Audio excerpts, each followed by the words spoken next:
Selamat pagi pemirsa SSTV. Pagi ini kami akan menyampaikan berita peningkatan kasus DBD yang hampir terjadi di seluruh wilayah Indonesia. Bersama saya Khairunisa dan saya Farah. Berikut berita selengkapnya. Penyakit demam berdarah dengue atau DBD di DKI Jakarta harus diwaspadai dari Maret hingga Mei 2024. Prediksi ini diketahui dari kanal Iklim Badan Meteorologi, Klimatologi, dan Geofisika atau BMKG. Tidak ada wilayah yang masuk kategori aman di Jakarta pada prediksi Maret 2024. Jakarta Barat dan Jakarta Selatan menjadi wilayah awas. Sementara itu Jakarta Timur, Pusat, dan Utara berstatus waspada. Menurut Dinkes DKI, DBD Iklim dibuat sebagai program peringatan dini penyakit DBD berbasis iklim. Hal itu dinilai penting sebab peringatan didasari prediksi cuaca dan kelembapan di Jakarta yang menjadi indikator menentukan perkembangan nyamuk penyebab DBD. Dinkes DKI menyebut kelompok usia 12 hingga 18 tahun. Berita terbanyak kasus demam berdarah diikuti kelompok usia anak-anak 1-4 tahun. Berikut wawancara rekan kami Susi bersama dokter di klinik swasta. Terima kasih rekan Nisa dan Farah. Berikut wawancara saya dengan Dr. Nudar di klinik swasta. Dokter, izin saya dengan Susi. Menurut dokter, terkait dengan kasus DBD yang semakin meningkat, bagaimana ya dok untuk kasusnya ini nih yang semakin meningkat itu? Gimana dok?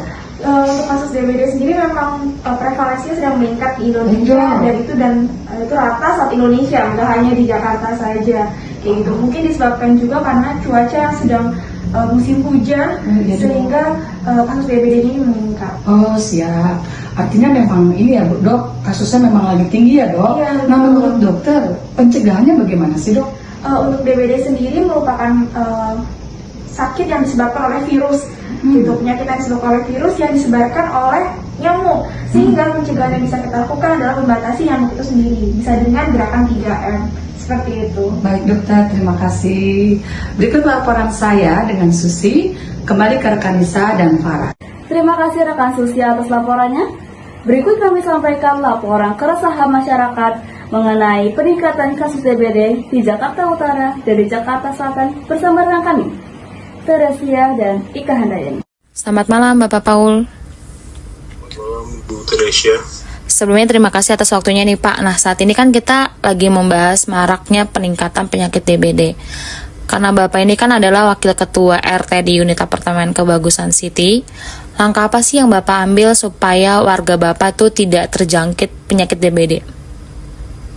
Baik Bu, kebetulan saya kan di Kebagusan City ini, kebetulan kami di wilayah Jakarta Selatan, khususnya Kebagusan City itu merupakan daerah yang lembab ya Bu ya.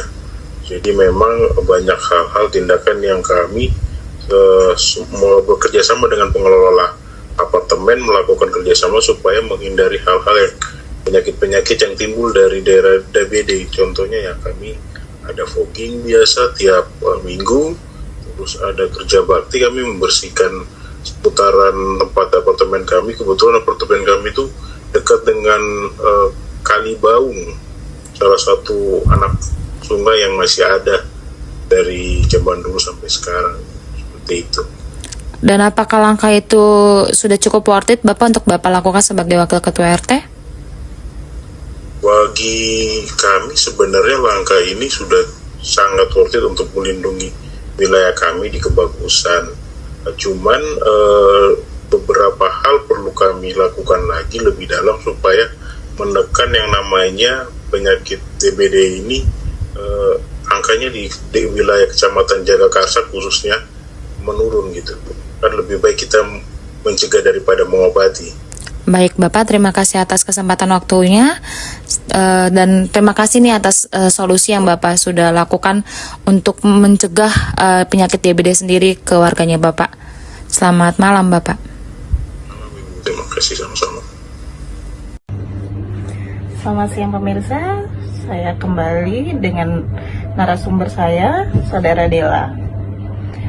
Bisa diceritakan sedikit tentang pengalaman Anda terkait penyakit demam berdarah? Ya, saya pernah terjangkit demam berdarah sekitar 2 tahun lalu. Saat itu saya merasakan demam tinggi yang tidak kunjung turun, disertai nyeri di belakang mata dan sendi. Setelah diperiksa, ternyata saya terjangkit TBD. Lalu bagaimana kondisi lingkungan Anda saat itu? Apakah ada upaya pencegahan yang dilakukan? Lingkungan kami cukup padat dan banyak tempat yang bisa menjadi sarang nyamuk. Setelah beberapa kasus DBD, warga bersama-sama dan dengan petugas kesehatan melakukan fogging dan melakukan 3M, yaitu menguras, mendaur ulang dan menutup. Apakah upaya tersebut efektif untuk mengurangi kasus DBD di lingkungan Anda?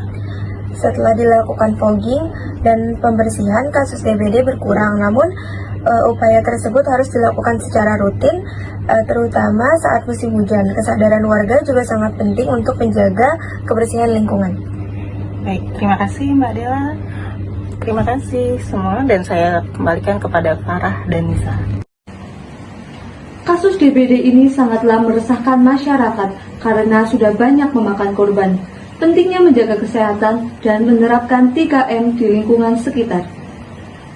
Demikian berita pagi hari ini. Kami pamit undur diri. Saya Farah. Saya Nisa. Sampai jumpa.